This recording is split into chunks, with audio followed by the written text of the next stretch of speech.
로마서 2장 6절로 11절입니다. 교독해서 읽도록 하겠습니다. 하나님께서 각 사람에게 그 행한 대로 보응하시되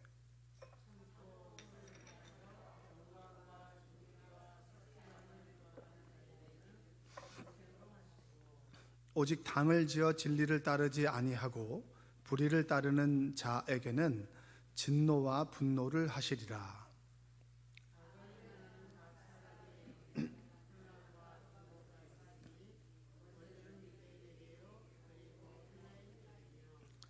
선을 행하는 각 사람에게는 영광과 존귀와 평강이 있으리니 먼저는 유대인에게요 그리고 헬라인에게라.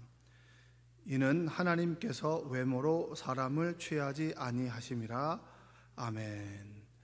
오늘도 하나님의 은혜가 여러분의 삶 가운데 함께 하시기를 주님의 이름으로 축복합니다. 로마서에서 2장에서 1절과 5절에서 이런 얘기를 하죠. 하나님의 품어주심과 용납하심. 이 품어주심이라고 하는 것은 뭐 아시겠지만 이렇게 품어주는 거고, 용납하여 주신다라고 하는 것은 기다려주는 겁니다. 하나님께서 우리를 포용하시고 기다려 주시는데, 그럼에도 불구하고 깨닫지 못하고 회개에 이르는 자들에게는 어쩔 수 없는 심판이 있습니다. 이렇게 얘기합니다. 여러분, 우리가 여기 있는 것은 하나님의 용납하심과 품어주심 때문이시죠? 그렇죠? 우리가 우리의 삶을 말씀 앞에 돌아보면 부족한 것이 많습니다. 그러나 부족한 것을 가려주시고 기다려주시고 깨닫기까지 우리를 용납해 주신다라고 하는 것이 은혜입니다. 그래서 우리가 여기 있는 것이죠. 그것이 유대인이든 헬라인이든 간에 피할 수는 없다. 동일하게 임한다. 이런 얘기입니다. 유대인들은 율법을 가지고 있고 선민의식이 있잖아요. 그렇죠? 지금 이스라엘 민족들이 가지고 있는 건 선민의식이에요. 그들을 지금 붙잡고 있는 건 뭐냐면 1948년에 그들이 정말 어쩔 수 없이 국가가 만들어지고, 그리고 더 이상 피할 곳이 없고 갈 곳이 없기 때문에 2차 세계대전이나 이런 여러 가지 힘든 일을 겪으면서 그들이 갈 고향, 그 고향의 근거를 뭘로 삼았냐면 하나님의 말씀, 율법으로 삼았잖아요. 그래서 시오니즘이 있는 거예요. 그래, 하나님께서 원하시는 그 땅에 우리가 간다. 그래서 그들이 지금 어떤 상황에도 꿈쩍하지 않는 것은 그들이 가지고 있는 말씀이에요. 말씀에 의해서 꿈쩍하지 않는 거죠. 그런데 그들의 삶이, 그 모습이 우리에게는 그렇게 덕이 되지 않는 모습이 많은 거죠. 그렇게 봤을 때 유대인이든 간에 또 율법을 가지고 있지 않고 하나님을 믿는 헬라인, 그러니까 우리 같은 사람에게도 하나님의 잣대는 동일하다, 이런 거예요. 너희들에게만은 30점 플러스, 뭐 예전에 보면 군대 갔다 온 사람들은 가산점이 있잖아요, 교사가 될 때. 근데 지금은 없어진 걸로 알고 있는데, 그 남자들은 역차별이다 뭐 이렇게 얘기를 하긴 하지만, 그때는 가산점이 있는데 지금은 없죠. 가산점이 없다는 거예요. 하나님의 심판과 구원과 진노에는 가산점이 없다. 이 얘기를 1절과 5절에서 해주고 있고, 오늘 말씀은 이런 겁니다. 하나님의 심판이 역시 공정하다. 그 공정함의 기준이 뭐냐, 이겁니다. 하나님의 심판의 기준이 공정하다. 그 공정함의 기준이 뭐냐. 지금 젊은 사람들이 분노하는 게 뭡니까? 공정이잖아요. 나의 입사의 기준이 공정했느냐. 그 다음에 여러분, 뭐 교회 세습이나 세습 그의 문제도 뭡니까? 공정에 대한 문제고, 대부분 다 이게 공평하냐 공정하냐의 문제입니다. 우리가 분노하는 거는. 근데 이 분노, 이 공정함도 나한테 이익이 되느냐, 아니면 내가 그 기회를 박탈당했느냐, 이거에 따라 사람들이 조금 달라진다는 거예요. 나에게 유리한데, 나에게 유리한 것에 대해서 유리함을 박탈당하고 동일한 선상에서 공정한 것이 나에게 진짜 공정한 것이냐, 이건 또 다르게 생각할 수 있다는 거예요. 그러나 하나님은 공정하다는 거죠. 그 기준이 뭐냐? 6절 한번 읽어볼까요? 6절이 기준입니다. 하나님께서 각 사람에게 그 행한 대로 보응하시되. 이 공동번역 이렇게 해석합니다. 하느님께서는 각 사람에게 그 행실대로 갚아주실 것입니다. 이게 위로가 되십니까? 위로가 되십니까? 위로가 돼야죠. 그러나 여러분, 이것이 때로는 우리에게 두려움으로 찾아오기도 합니다. 우리 인생은 사실 대단한 의지를 가지고 선한 일을 행한다라고 하기보다는 내가 있는 곳에서 내가 어디 있느냐가 참 중요합니다. 우리는 환경에 굉장히 영향을 많이 받기 때문에 내가 지금 어디에 있느냐, 그리고 누구와 함께 있느냐, 이게 참 중요한 문제예요. 여러분, 어제를 한번 돌아보면 여러분들은 어디 계셨습니까? 쉽게 유혹에 빠지는 그곳에 계셨습니까? 아니면 그래도 내가 말씀을 지킬 수 있는 곳에 계셨습니까? 그래서 예수님께서 십자가에 못 박혀 돌아가실 때 발목에 뭐가 박혔죠? 못이 박혔잖아요. 그러니까 우리는 십자가를 생각할 때마다 내 발로 어디를 걸어 다녔는가? 내가 죽음에 이르는 그 순간에 우리가 돌아봐야 되는 것은 뭡니까? 내가 내 두 발로 내 자유의지로 어디를 돌아다녔는가예요. 죄가 득실득실한 곳에서 죄에 빠져서 그냥 스스로를 그냥 남들도 지으니까 똑같이 자위하며 다녔느냐, 아니면 내가 그래도 하나님께서 원하시는 그곳에 내 발로 서 있는가? 이게 중요한 거 아니겠습니까? 그 행실대로 갖는다라고 하는 것은 하나님 말씀대로 살아가는 이들에게는 굉장히 위로가 되지만, 때로 우리가 죄 가운데 빠져 있는 나의 모습 속에서는 두려움으로 찾아오기도 한다는 거예요. 그래, 하나님께서 너 그렇게 했지, 분명히 갚아주실 거야 라고 하지만 나도 그 자리에 있다면 나도 하나님의 진노와 심판의 대상이 될 수가 있다. 근데 왜 지금 우리가 그 진노와 심판에서 조금씩 우리가 조금 느슨해질 수 있느냐라고 하면 하나님의 용납하심인 거예요. 기다려 주심인 거예요. 여러분, 행실대로 갚아주신다라고 하는 게 위로가 되죠. 여러분들이 눈물 흘리면서 기도합니다. 그렇죠? 그 기도대로 어떻게 하신다는 거예요? 갚아주신다는 거죠. 너희들이 흘렸던 그 눈물을 기억하시고 그 눈물의 열매를 주시겠다는 거잖아요. 그 말씀이 얼마나 위로가 됩니까? 기도하는 우리에게는, 하나님 안에 있는 우리에게는 위로와 소망이 되는 것이죠. 그리고 두 번째 기준이 있습니다. 두 번째 기준은 뭐냐면, 이게 이제 행한 대로 부응하신다, 선을 행하는 사람, 악을 행하는 사람, 악을 행하는 사람이 이렇고 선을 행하는 사람이 이렇다, 이런 구조로 이제 연결되는데, 11절 한번 볼까요? 11절, 이는 하나님께서 외모로 사람을 취하지 아니하심이라, 이렇게 합니다. 하나님께서는 외모를 보지 않는다는 얘기는 얼굴을 본다는 얘기인가요? 그런 의미도 될 수 있겠지만, 드러난 외모보다는 너희들이 가지고 있는 율법을 가지고 있는 유대인이라고 하는 그 자격, 그 다음에 스펙, 이런 것보다는 그것과 함께 너희들의 중심을 본다라고 하는 뜻입니다. 중심을 본다, 중심만 본다라고 하는 건 아니에요. 하나님께서는 영과 육을 같이 보시잖아요. 그렇죠? 영과 육이 함께 있잖아요. 우리의 외모와 우리의 마음, 외모만 보는 것이 아니에요. 왜냐하면 우리는 자꾸 외모에 치중하니까. 지금 예쁜 사람이 얼마나 많아요.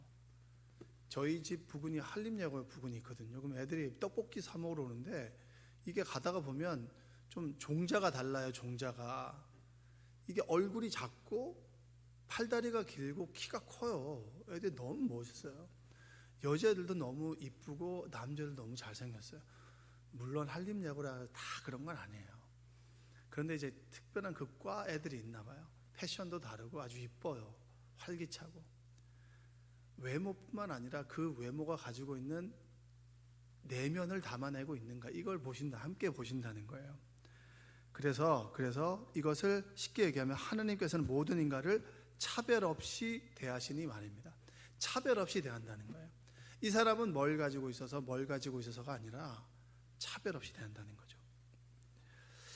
근데 여러분, 여기서 보면 이 기준으로 이 두 가지 기준으로 영생 얻을 사람이 있고 진노를 받을 사람이 있죠. 7절 한번 볼까요? 참고 선을 행하여 영광과 존귀와 썩지 아니함을 구하는 자에게는 영생으로 하시고, 쉽게 얘기하면 꾸준히 선을 행하면서 영광과 명예와 불멸의 것을 추구하는 사람에게는 영원한 생명을 주실 것이고, 이겁니다. 여기서 제가 주목하는 것은 선을 행하는데 참고 선을 행하여. 여러분, 좋은 일 하는 것이 늘 사람들에게 대접을 받나요? 좋은 일 하는 것을 좋게 대접해 주는 사람은 좋은 사람이에요.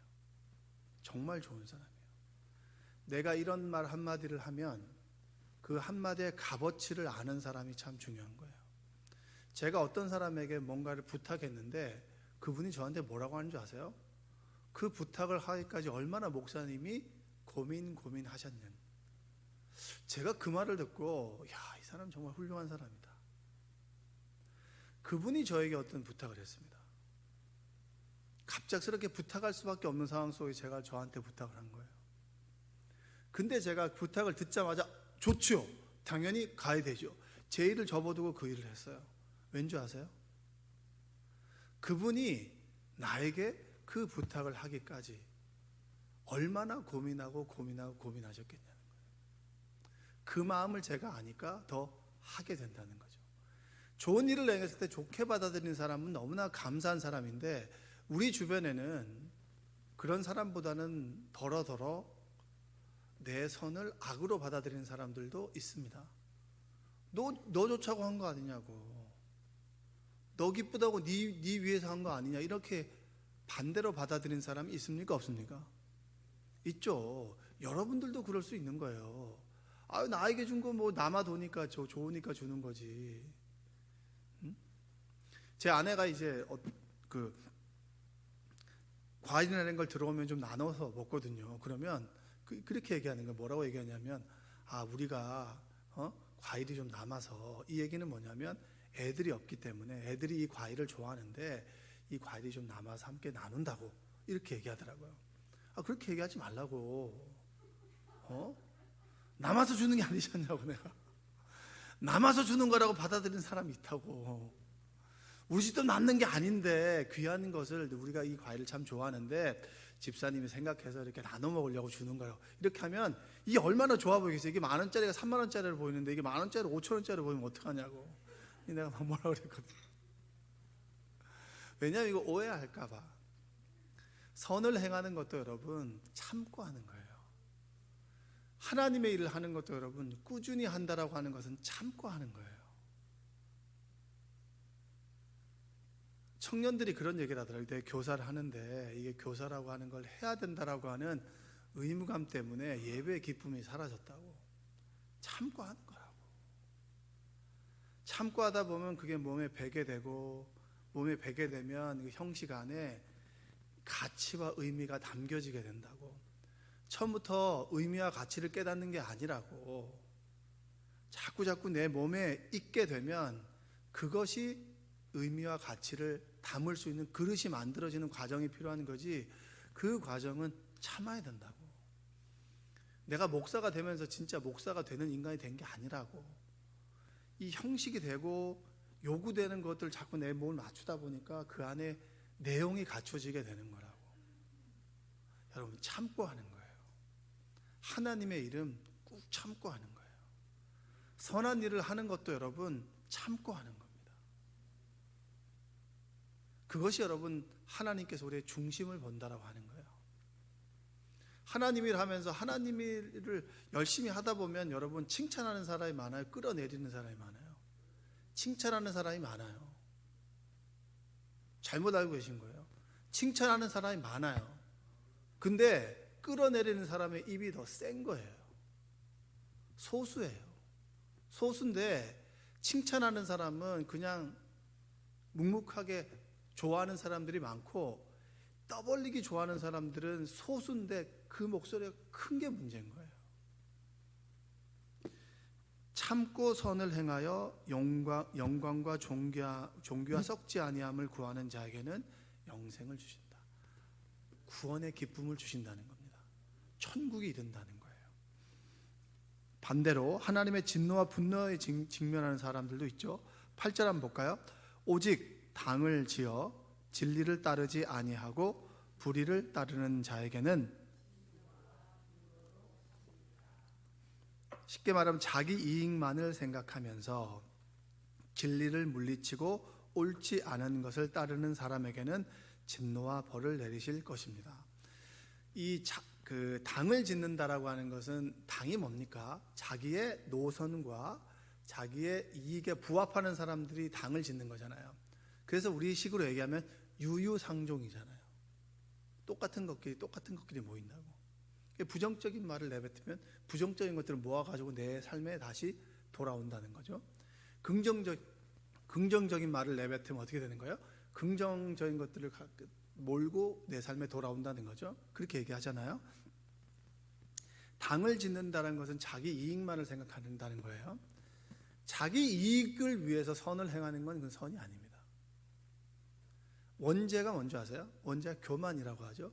그 교만의 중심에는 뭐냐면 자기 중심성이 있는 거예요. 뭐가 있다고요? 자기 중심성.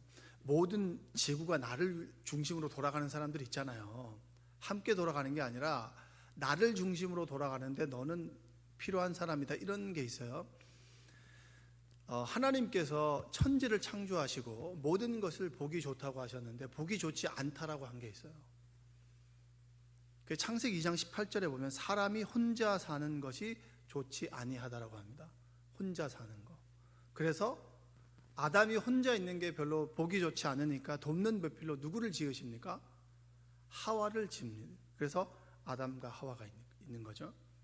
그래서 남자는 흙으로 지었고 여자는 뼈다귀로 지었다 그래가지고 뭐 본 차이나 뭐 이렇게 얘기하잖아요. 여자는 세다고. 근데 그게 맞는 것 같아요. 내가 보니까 어제 어느 권사님하고 얘기하는데 동창회를 나가는데 60세쯤 되셨는데 동창회를 나가는데 남자들도 나온대요. 근데 찍소리를 못 한다는 거예요.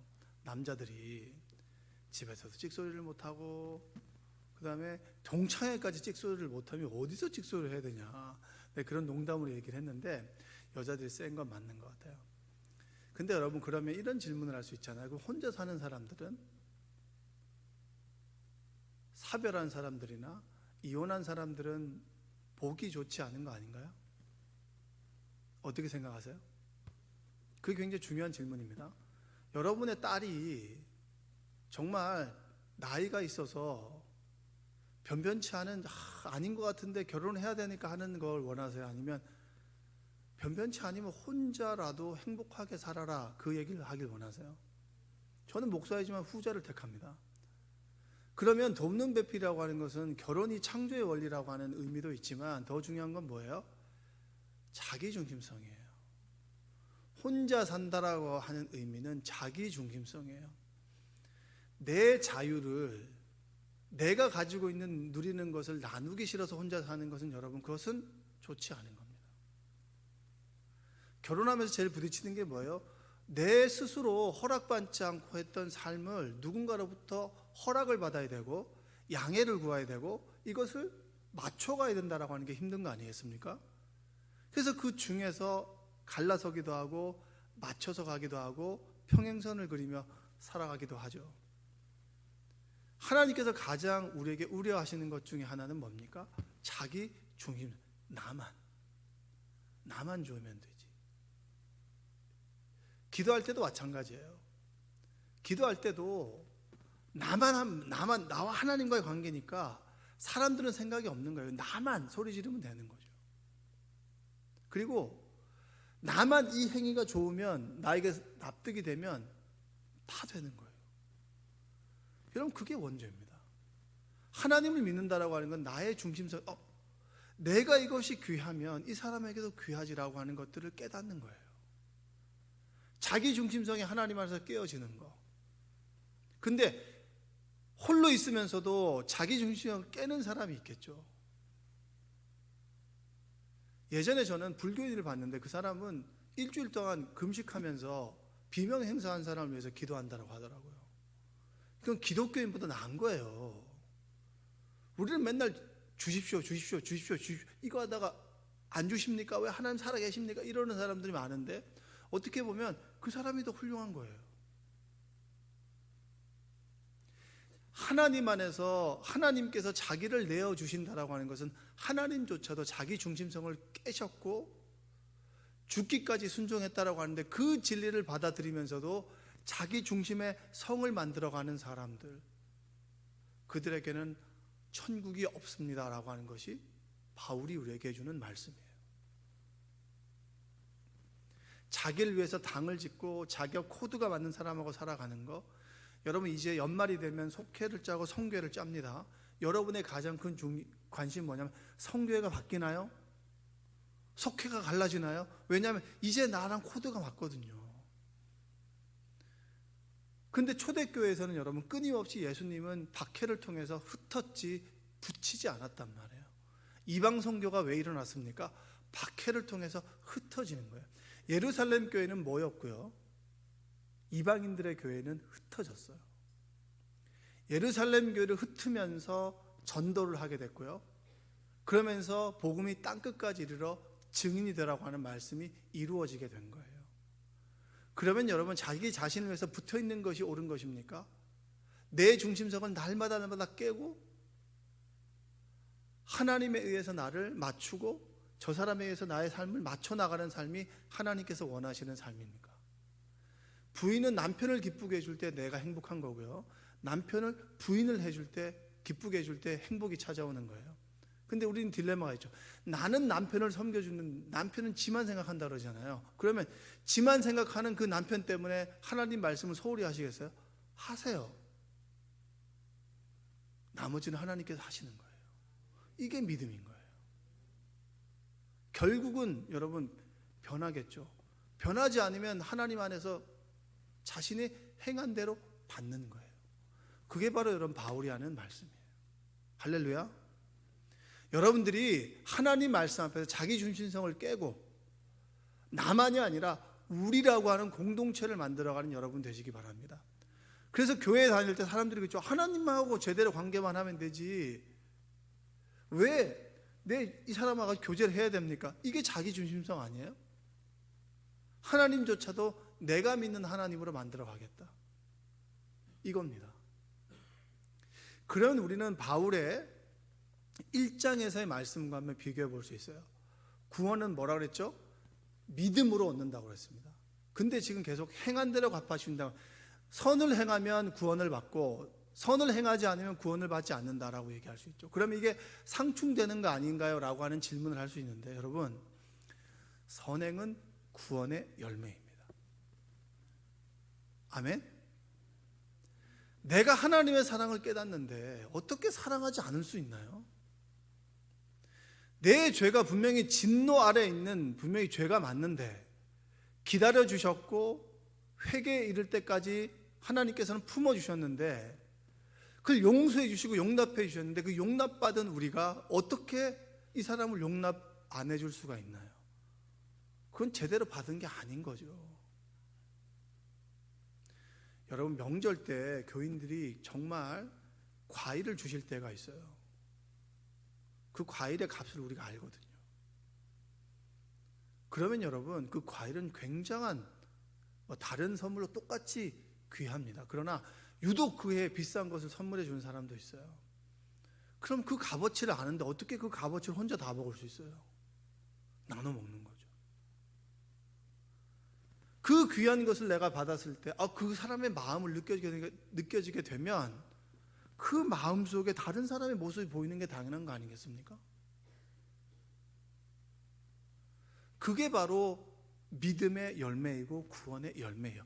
구원의 열매가 선행입니다. 그 행실대로라고 하는 것은 구원받은 너희가 하나님의 말씀대로 행하는 그것대로 내가 돼 갚아줄 거다. 좌절하지 말고 절망하지 말고 눈물 흘리지 마. 내가 너의 눈물을 닦아줄 거야. 이게 주님의 말씀 위로가 아니겠습니까? 연말이 지나가면서 교회 다니는 사람들이 아무 생각 없이 그냥 부정적인 말 퍼나르는 사람들 많아요. 확인되지도 않는 말들 퍼나르는 사람들, 그 말 속에서 상처 있고 눈물 흘리는 사람이 있죠. 내가 다시는 이 일을 하나 봐라.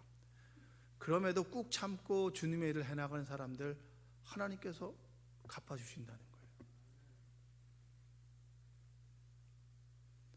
그리고 하나님을 믿는다고 하지만 저게 제대로 믿는 건지, 자기만 잘났다고 자기만 이름만 드러내놓고, 그리고 자기에게 어떤 모욕 주는 말을 하면 참을 수가 없어가지고 두세 배로 갚아 하는 사람들 우리 주변에 있습니다. 그들에게 행한 대로 내가 깨닫게 해줄 거다. 그러면서 하나님은 그를 일깨우거든요. 여러분들이 이 말씀이 위로가 되고 소망이 되고 때로 내가 주님의 은혜 아래 있는 이 자리에 있는 것이 얼마나 감사한 것인지를 다시 한번 깨닫는 여러분 되시기를 주님의 이름으로 축원드립니다. 기도하겠습니다. 사랑과 은혜가 풍성하신 아버지 하나님 감사합니다. 하나님께서 우리를 불러주셨습니다. 은혜의 자리에 있는 것이 얼마나 감사하고 은혜의 자리에 있는 것이 얼마나 고마운 것인지를 다시 한번 깨닫게 하여 주옵소서. 주님, 참고 눈물을 흘리며 하나님의 일을 감당하는 우리 성도들이 있습니까? 위로하여 주옵소서. 자기 이익을 위해서 자기 중심성을 가지고 깨지 못하고 자신이 잘난 것처럼 살아가는 사람들, 하나님 그들을 위해서 기도해 주는 그런 사랑의 마음도 우리에게 허락하여 주시옵소서. 날마다 하나님 말씀에 나를 비춰보고 감사와 기쁨을 돌릴 수 있고 주님 안에 있는 것이 얼마나 고맙고 감사한 것이냐. 근심과 두려움이 있지만 주님 안에 근심과 두려움을 가지고 있는 것, 하나님께서 그 문제를 알고 계시고 해결해 주신다라고 하는 믿음을 우리에게 허락해 주셔서 오늘 하루도 꼭 참고 감사와 기쁨으로 선을 행하는 삶이 될 수 있도록 주여 도와 주시옵소서. 예수님의 이름으로 기도합니다. 아멘.